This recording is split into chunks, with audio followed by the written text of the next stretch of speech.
Are you having a hard time figuring out what to get Dad for Father's Day? You should check out Row 1 Brand's Vintage Pictorum Gallery. They have America's best sports art. With over 7,200 historic sports prints, you're assured to find something unique for Dad this Father's Day. Instead of a boring old tie, get him a historic baseball photo taken by Henry High Sandom at the historic Polo Grounds Stadium in New York City during the 1894 Temple Cup. Or, if he's an NFL buff, check out the 1963 vintage NFL poster. These are so good looking that you'll be amazed how they turn out. Shop now at sportshistorynetwork.com/row1 and save 15% off your order. Now it's time to take a sports break, a look at sports history on a daily basis. Hello, sports history friends. This is Darren Hayes of the Sports Jersey Dispatch podcast, live from the Pig Pen, your place for all things sports history. And by popular demand, people have been asking, hey, we need some more Sports Jersey Dispatch podcasts. And, we'd like to having those little daily tidbits of what happened in sports history. So we're going to start this process here on this 1st of June and talk about some great events that happen in team sports histories. Now, some of the players don't have jersey numbers because, after all, jersey numbers didn't come in until, early into the 20th century, sometimes like baseball, the late 1920s, till jerseys were mandatory. So not everybody has a jersey number, but here's some great events in baseball and other sports on June 1st. June 1st, 1917, Hank Gowdy, the Boston Braves first baseman, was the first active Major League Baseball player to enlist for service in World War I. His bravery and patriotism transcends even what he was also being the only player to fight in both World War I and World War II.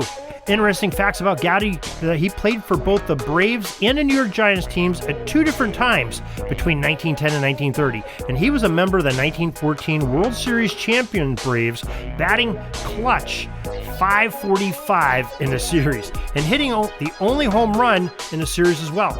He was renowned as a strong defensive catcher, and Gowdy hit .270 in his career, had 322 runs batted in, and after his playing career, Gowdy coached with 3 different teams in the majors. Hank had received votes in 17 years for induction in the Baseball Hall of Fame, but was never inducted, at least not yet. Keep plugging away for this legend to get into Baseball Hall of Fame. Also, June 1st, 1918, Frank Baker turned a rare game-winning triple play to help preserve a New York Yankees 5-4 victory over the Chicago White Sox. The feat was even more dramatic, as being down by 1, the Sox had the bases loaded in the 9th with no outs. Then Chick Gandil hit a screaming liner to Baker, who turned the rare triple play.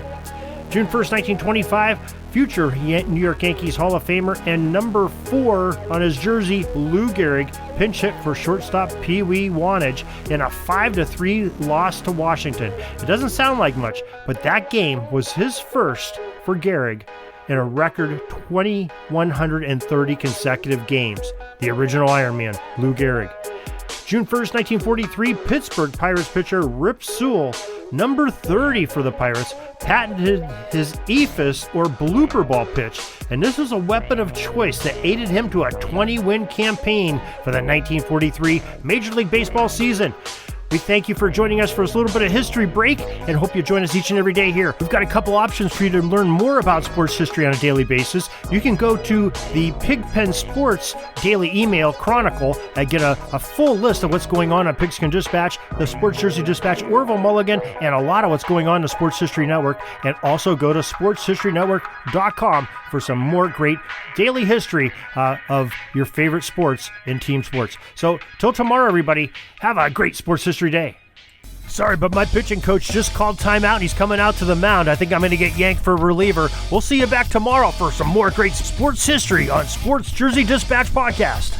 We invite you to check out our websites, jerseydispatch.com and pigskindispatch.com. Not only see the daily sports history, but to experience the preservation of great events and people that play the games. Find us on Pigskin Dispatch. It's also on social media outlets of Facebook, Twitter, Instagram, and don't forget the Pigskin Dispatch YouTube channel to get all your daily sports history.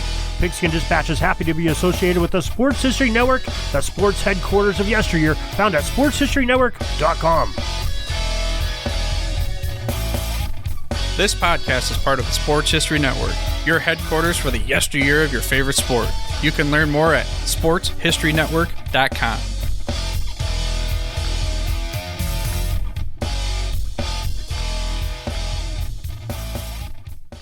At the Sports History Network, we're all about sports yesteryear, and so we're so pleased to introduce you to Row One, an online memorabilia gallery and shop that brings you sports history to life anywhere. The Row One gallery includes over 5,200 gorgeously reproduced prints of team posters, game program covers, game tickets, advertisements, and more in baseball, pro and college football, pro and college basketball, and more. And any gallery item may be printed in a variety of sizes on wood, metal, canvas, acrylic, or poster paper. And in Row One shop, check out the thousands more of unique items with the retro and historical designs dating back to 1876, including t-shirts, long sleeve shirts, phone cases, mugs, blankets, pillows, towels, and even shower curtains. Go to sportshistorynetwork.com, ROW1, for access to the full Row One catalog and for gallery prints and gift items, plus get a 15% discount off all prints on the Row One Pictorum Gallery with coupon code SHN15. Follow the link on the show notes.